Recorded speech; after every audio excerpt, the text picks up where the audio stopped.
RTE online प्रवेश प्रक्रिया 2026-27 या वर्षासाठी जर तुम्ही RTEचा ऑनलाईन फॉर्म भरण्याचा विचार करत असाल तर हा व्हिडिओ शेवटपर्यंत पहा. या व्हिडिओमध्ये पालकांना पडणारे प्रश्न म्हणजेच उद्भवणारे प्रश्न आणि त्यांचे उत्तरं देण्याचा मी प्रयत्न केलेला आहे.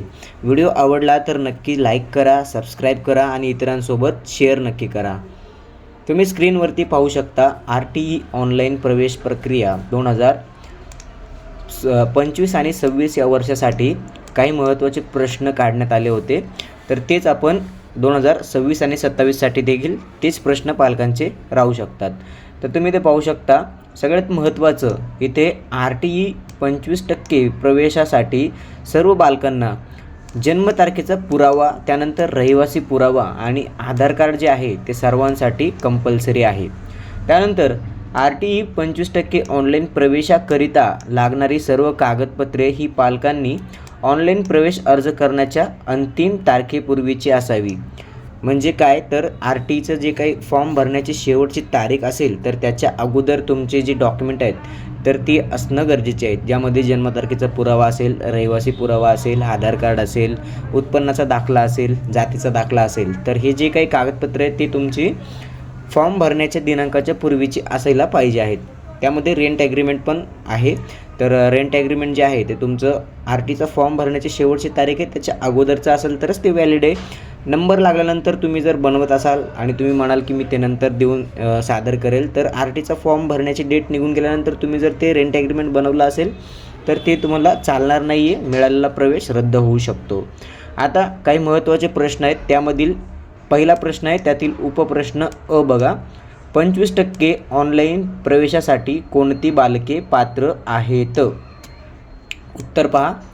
आर्थिक दुर्बल घटकांतर्गत ज्या कुटुंबाचे एकत्रित वार्षिक उत्पन्न रुपये 1 लाखापर्यंत आहे अशा सर्व पालकांची बालके, वंचित गटांतर्गत तसेच अनुसूचित जाती, अनुसूचित जमाती आणि सर्व जाती धर्मातील विकलांग बालके या सर्वांचा जो आहे तो RTE 25% ऑनलाईन प्रवेशासाठी यातील सर्व बालके जे आहेत ती पात्र राहणार आहेत. आता प्रश्न क्रमांक 1 मधील ब प्रश्न बघा. वंचित गटामध्ये आणि दुर्बल गटामध्ये कोणत्या बालकांचा समावेश होतो? हा प्रत्येकालाच पडणारा प्रश्न आहे. तर सगळ्यात पहिलं बघा, वंचित गटामध्ये कोण कोण येतं? तर वंचित गटामध्ये अनुसूचित जाती, अनुसूचित जमाती व दिव्यांग बालकांव्यतिरिक्त विमुक्त जाती, त्यामध्ये भटक्या जमाती अ असतील, भटक्या जमाती ब असेल, त्यानंतर भटक्या जमाती क असेल, त्यानंतर ड मध्ये इतर मागासवर्ग म्हणजेच OBC आणि विशेष मागासवर्ग म्हणजेच SBC. याच्या व्यतिरिक्त जर HIV बाधा झाली असेल कोणाला, मुलाला, मुलीला किंवा पालकांना, तर HIV बाधा झाला असेल तर त्याबद्दलचं एक सर्टिफिकेट लागतं, ते देखील यामध्ये समाविष्ट आहे. त्यानंतर HIV प्रभावित बालके, त्यानंतर कोविड प्रभावित बालके ज्यांचे पालक एक किंवा दोन्ही यांचे निधन 1 एप्रिल 2020 ते 31 मार्च 2022 या काळात कोविडमुळे झाला आहे, अशा सर्व अनाथ बालकांचा देखील समावेश या वंचित गटामध्ये केला जातो. ठीक आहे. त्यानंतर दुर्बल गटामध्ये कोणाचा समावेश होतो? तर ज्या बालकांच्या पालकांचे ज्या बालकाचे पालन पोषण करणारी व्यक्ती म्हणजेच जे काही मूल आहे त्याचे जे पालक आहेत किंवा पालनपोषण करणारी जी व्यक्ती आहे त्याचं उत्पन्न जे आहे ते 1 लाखाच्या आत आहे अशा बालकांचा समावेश दुर्बल गटामध्ये म्हणजेच EWS मध्ये केला जातो. EWS. ठीक आहे. त्यानंतर दुसरा प्रश्न बघा. कोणत्या प्रकारच्या शाळा प्रवेशासाठी पात्र आहेत? शाळेचे माध्यम आणि बोर्ड. तरी बघा इथे उत्तर दिलं आहे, सर्व माध्यमाच्या, सर्व बोर्डाच्या, राज्य महामंडळ, त्यानंतर CBSE, ICSE व IB सह अनुदानित, विना अनुदानित, कायम विना अनुदानित, स्वयं अर्थसहाय्यित प्राथमिक शाळा, जेथे सर्व इयत्ता पहिली किंवा त्यापेक्षा पूर्वीचे प्राथमिक स्तरावरील वर्ग आहेत, अशा सर्व शाळा ज्या आहेत त्या RTEसाठी पात्र आहेत. फक्त कोण पात्र नाही आहे तर मदरसा, मक्तब, धार्मिक पाठशाळा आणि अल्पसंख्याक शाळा ज्या आहेत ह्या जर सोडल्या तर सर्व शाळा RTEसाठी पात्र आहेत. त्यानंतर तिसरा प्रश्न बघा. पालकांना अर्ज केव्हा करता येईल? तर सन 2026 आणि 2026 आणि 27चे फॉर्म जे आहेत ते अजून सुरू झालेले नाहीत. फॉर्म जेव्हा सुरू होतील त्यावेळेस याचा आपल्याकडे चॅनलवरती सेपरेट व्हिडिओ दिला जाईल, त्यामध्ये तुम्हाला सूचित केलं जाईल. प्रश्न 4 बघा, पालकांना सन 2025-26 हे मागील वर्षीचं बघा, 25-26 या वर्षात ऑनलाईन अर्ज किती वेळा भरता येईल? तर या ठिकाणी आपण 2026 आणि 27 हे असणार आहे. तर या ठिकाणी आपल्याला फॉर्म किती वेळा भरता येणार आहे? तर पालकांना सन 2026-27 या वर्षात प्रवेशासाठी फक्त एकदाच अर्ज भरता येणार आहे. त्यानंतर पुढचा प्रश्न आहे 5वा, अर्ज कुठून भरावा लागेल? तर तुम्ही मदत केंद्रावर जाऊन फॉर्म भरू शकता किंवा जिथे इंटरनेट सुविधा आहे, सायबर कॅफे आहे, इथे जाऊन तुम्ही फॉर्म भरू शकता. त्यानंतर 6वा प्रश्न आहे, अर्ज भरताना कोणती कागदपत्रे अपलोड करावीत? तर बघा इथे उत्तर, अर्ज भरताना कोणतेही कागदपत्र अपलोड करण्याची गरज नाही आहे. मात्र ऑनलाईन फॉर्म भरताना पुढील कागदपत्र जवळ असणे गरजेचे आहे. यामध्ये पॉईंट बघा, अर्जामध्ये जो रहिवासी पुरावा सादर करणार आहेत तोच रहिवासाचा पुरावा म्हणजेच रहिवासी पुराव्यावरील पत्ता त्या अर्जावर लिहावा. तुम्ही जो फॉर्म भरणार आहे तर त्या फॉर्ममध्ये जो तुम्ही ॲड्रेस प्रूफ देणार आहे त्यावर जो पत्ता आहे तोच तुम्हाला तिथे टाकायचा आहे. जर पत्ता चुकीचा टाकत असाल तर तुमचा फॉर्म नंबर लागल्यानंतर त्याच्यामध्ये ॲड्रेस वेगळा असेल आणि डॉक्युमेंटवर ॲड्रेस वेगळा असेल तर पुढे प्रॉब्लेम होऊ शकतो. त्यानंतर बालकाचा जन्म दिनांकाची नोंद करण्यासाठी जन्मतारखेचा पुरावा तुमच्याकडं असायला पाहिजे. त्यानंतर दुसरा पॉईंट बघा, बालक वंचित घटकातील असल्यास त्याच्याकडे जातीचं प्रमाणपत्र असणं गरजेचं आहे. जर तुम्ही आरक्षणाचा लाभ घेण्याचा प्रयत्न करताय तर तुमच्याकडे जातीचा दाखला हे असणं गरजेचं आहे.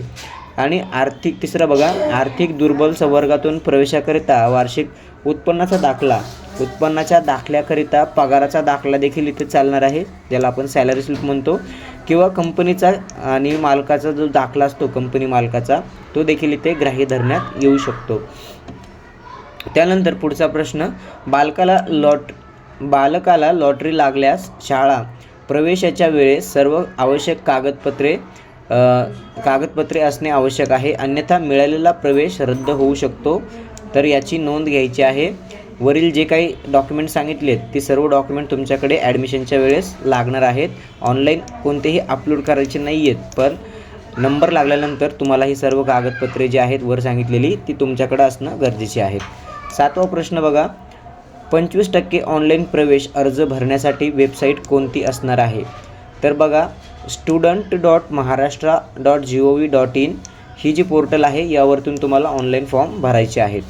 त्यानंतर 8वा प्रश्न, प्रवेश अर्जाला किती शुल्क आहे? तर हे जे अर्ज आहे ते तुम्ही मोफत स्वरूपात भरू शकता.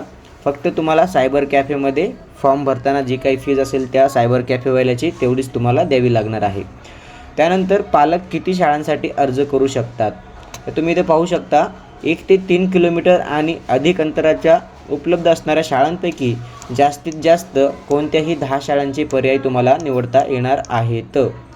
त्यानंतर पुढचा प्रश्न आहे 10वा प्रश्न, शाळेपासून किती किलोमीटर अंतरावरील रहिवासी अर्ज करू शकतात?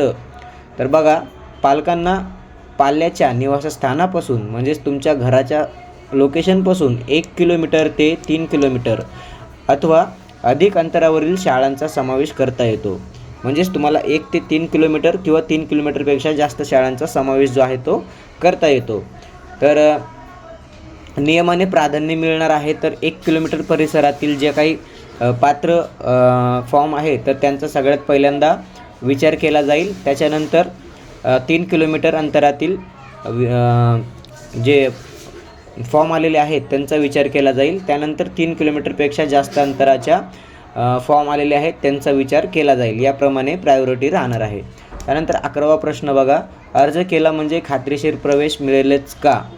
तर याचं उत्तर आहे, शाळेच्या आरंभीच्या वर्गाच्या 25% प्रवेश क्षमतेपेक्षा जास्त जर अर्ज आले तर सोडत काढली जाते. ऑनलाईन पद्धतीने लॉटरी काढली जाते.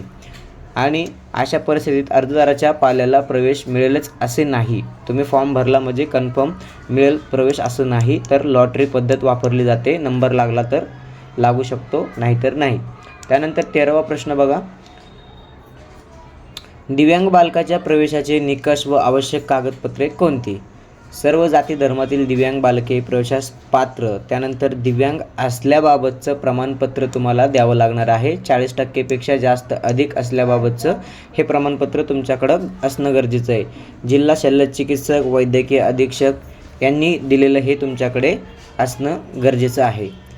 त्यानंतर 14वा प्रश्न बघा. घटस्फोटित महिलांच्या बालकांसाठी आवश्यक कागदपत्रे कोणती? तर न्यायालयाचा जो काही निर्णय आहे तो असणं गरजेचं आहे. घटस्फोटित महिलेचा किंवा बालकाच्या आईचा रहिवासी पुरावा लागणार आहे. ठीक आहे. वरील केस जर नॉर्मल असतील तर त्यांना तिथे वडिलांची कागदपत्रे मागितली जातात आणि इथे घटस्फोट प्रकरण आहे तर इथे आईचा रहिवासी पुरावा मागत आहे. तर हे इथे लक्षात राहू द्या. त्यानंतर